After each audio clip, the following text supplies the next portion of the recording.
When I see a Western Star chassis in the install shop, it's easy to remove switches and relocate based on how we think the operator will see it. So with using check, we're able to program switches, so we don't have to tear the dash apart and actually hardwire switches for the functions we need. So that saves a bunch of time for the install department and actually upfitting the body for dump application.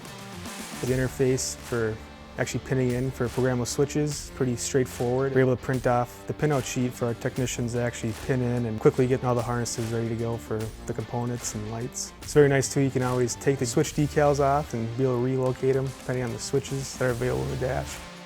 So it's creating the features ahead of time for the chassis, makes it a little more streamlined, so it's not us out there programming each truck or making the features for each build technically.